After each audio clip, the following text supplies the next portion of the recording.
Belize Prime Minister welcomes his country's removal from EU Blacklist. CARICOM and CDB move to strengthen collaboration. And CARICOM advances efforts to eliminate roaming charges. These and other stories are in the CARICOM NewsTime for the week ending Friday the 15th of November. I am Tusankin English Francis. And I am Michelle Nurse. Welcome to the program. Prime Minister of Belize, the Right Honorable Dean Barrow, has lauded the European Union's removal of his country from the list of non-cooperative tax jurisdictions as a positive step. He said it demonstrated the international community's recognition of Belize's commitment in support of the establishment of a modern international tax framework under which profits are taxed and where economic activity and value creation occur. On the 8th of November, the EU's Economic and Financial Affairs Council agreed to remove Belize from its blacklist after a favorable review of recent legislative changes. These include amendments to the International Business Companies Act and the promulgation of Economic Substance Act.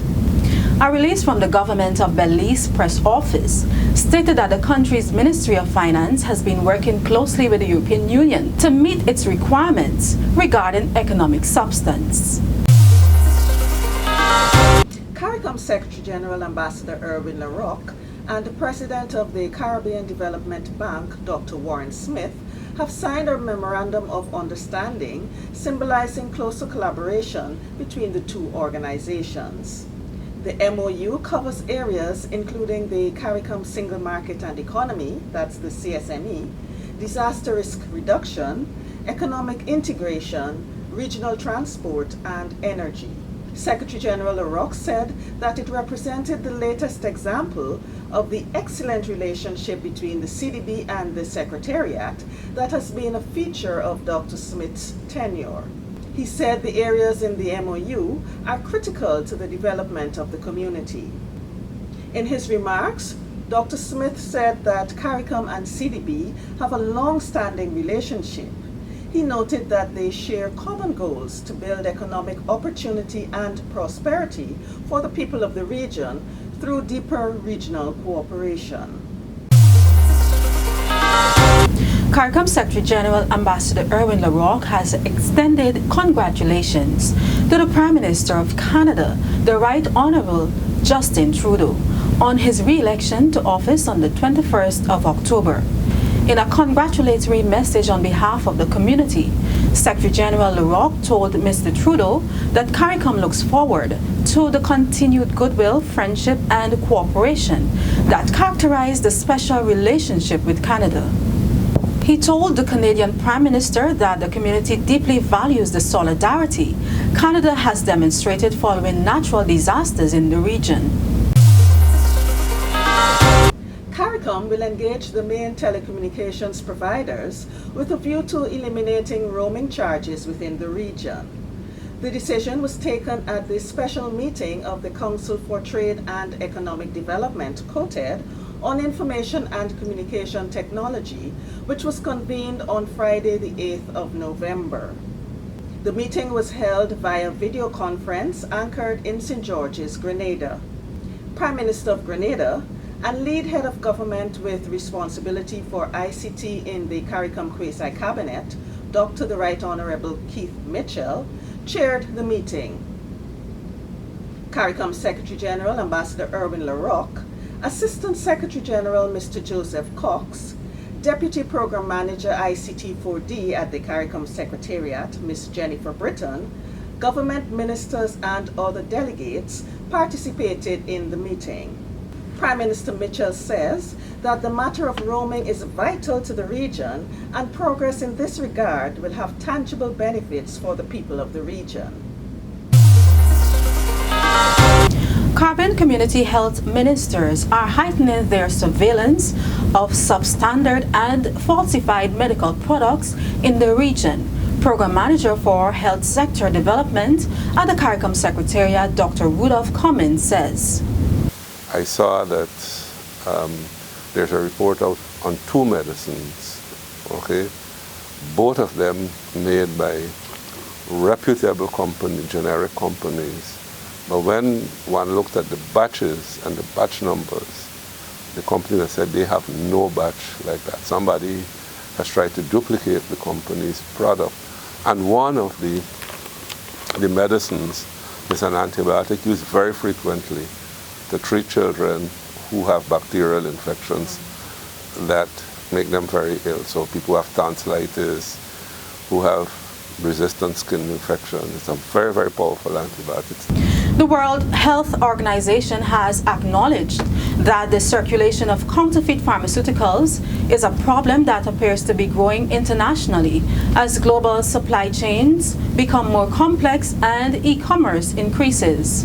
And the WHO has taken up that culture because they may not have seen this type of false duplication before, and they've made a worldwide circulation to look out for these products. This is a good sign, and it is solidifying our health systems and making them, hardening them against untoward effect once we start to streamline the way in which we register and allow medicines to enter our markets. Dr. Cummins told CARICOM NewsTime that ministers of health at their recent meeting in Washington discussed a system called VigiCarib that is expected to police the pharmaceutical industry.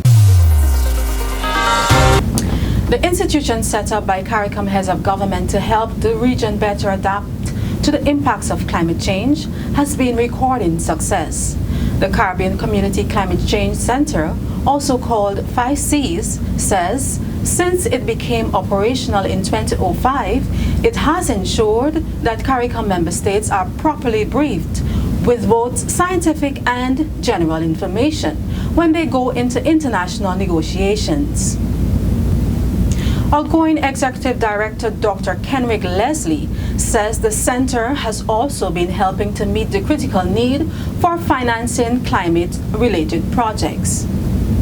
The center is one of two regional institutions, the Caribbean Development Bank and the CARICOM Climate Change Center, that are accredited to the United Nations Framework Convention on Climate Change Green Climate Fund.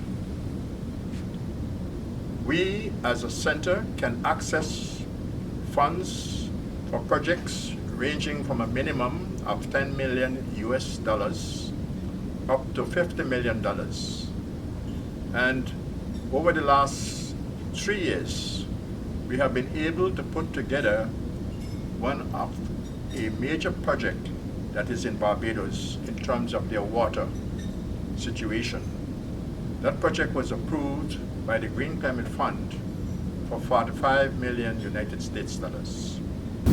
Deputy Executive Director Dr. Ulrich Truss says the 5Cs has also been directing its attention to what is expected to be the future climate that the region will experience. He said research and investments have focused on actions required to lessen the impact of climate change on vulnerable sectors such as water, health, agriculture, and coastal infrastructure. We now have an excellent modeling group, climate modeling group, headed by Professor Taylor at the Climate Studies Group at Mona, in collaboration with the INSMET, the Institute of Meteorology in Cuba, with the University of Cave Hill, West Indies at Cave Hill, the University of Suriname, and the Center. And we've been able to develop what we call climate scenarios for the future. So all of our planners, regardless of sector you're in, they're now privy to information that tells them that this is what the changes are going to be like.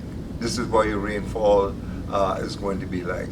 This is what your dry periods are going to be like. So we now have climate information to inform how we build resilience. The Climate Change Center serves the region from its headquarters in Belize. More information about its projects can be found on its website, caribbeanclimate.bz. Guyana is now equipped with critical data as it searches for solutions to end gender-based violence. Guyana's Minister of Social Protection recently launched a Women's Health and Life Experience Survey report, which provides quantitative and qualitative assessments of intimate partner violence. Focuses on women as the most affected group in the local context.